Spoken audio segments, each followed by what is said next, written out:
के जंतर मंतर से उठी आवाज ने सूबे की सियासत को बदल कर रख दिया है, क्योंकि आरक्षण व्यवस्था में बदलाव और समीक्षा की मांग को लेकर हुए प्रदर्शन ने ऐसा माहौल बना दिया है कि अब लगभग हर बड़ा राजनीतिक दल खुलकर मैदान में उतर चुका है। पिछले 24 घंटों में जो कुछ हुआ उसने साफ संकेत दे दिया है कि आने वाले दिनों में ये मुद्दा और बड़ा होने वाला है।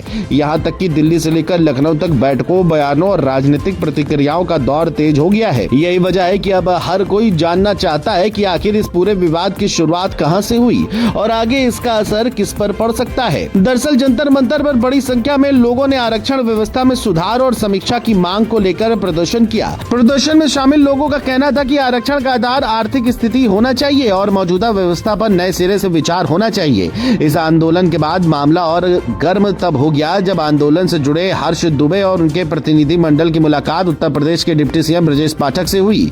इसके बाद राजनीतिक गलियारों में चर्चा शुरू हो गई कि क्या आरक्षण को लेकर कोई नई बहस शुरू होने जा रही है। हालांकि सरकार की तरफ से इसे सिर्फ संवाद और सुझाव सुनने की प्रक्रिया बताया गया, लेकिन विपक्ष ने इस पूरे मामले को तुरंत बड़ा मुद्दा बना दिया। समाजवादी पार्टी प्रमुख अखिलेश यादव ने इसे आरक्षण को कमजोर करने की कोशिश बताते हुए कहा कि आरक्षण सामाजिक न्याय का आधार है और इसे खत्म करने या कमजोर करने की किसी भी कोशिश का विरोध किया जाएगा। अखिलेश ने इसे पीडीए यानी पिछड़ा, दलित और अल्पसंख्यक वर्ग के अधिकारों से जोड़ते हुए कहा कि आरक्षण पर किसी तरह की चोट स्वीकार नहीं होगी।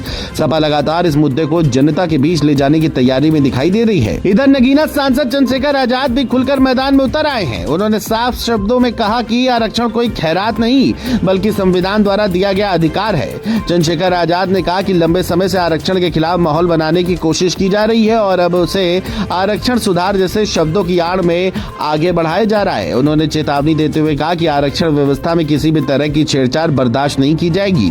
साथ ही उन्होंने आरक्षण विरोधियों को खुली बहस की चुनौती भी दी और कहा कि अगर किसी के पास तर्क है तो संविधान के दायरे में आकर चर्चा करे। उधर केंद्रीय मंत्री और लोक जनशक्ति पार्टी के नेता चिराग पासवान ने भी बेहद सख्त रुख अपनाया है। उन्होंने अपना पुराना संसदीय भाषण साझा करते हुए कहा कि आरक्षण किसी की दया या खैरात नहीं है बल्कि संविधान द्वारा दिया गया मौलिक अधिकार है। चिराग ने साफ कहा कि आरक्षण खत्म करने की बात तो दूर, इसकी समीक्षा तक उन्हें स्वीकार नहीं है। उन्होंने ये भी कहा कि जब तक वह राजनीति में है तब तक संविधान और आरक्षण दोनों सुरक्षित रहेंगे। चिराग का ये बयान इसलिए भी महत्वपूर्ण माना जा रहा है क्योंकि बिहार और उत्तर प्रदेश दोनों राज्यों में आरक्षण का मुद्दा बड़ा राजनीतिक असर रखता है।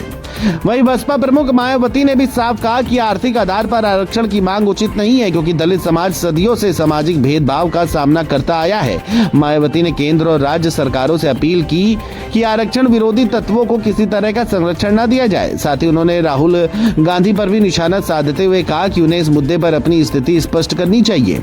अब सवाल यही है कि आगे क्या होगा। फिलहाल भाजपा बहुत सावधानी से कदम बढ़ा रही है। एक तरफ सामान्य वर्ग के आंदोलनकारी हैं तो दूसरी तरफ बड़ा ओबीसी और दलित वोट बैंक भी है।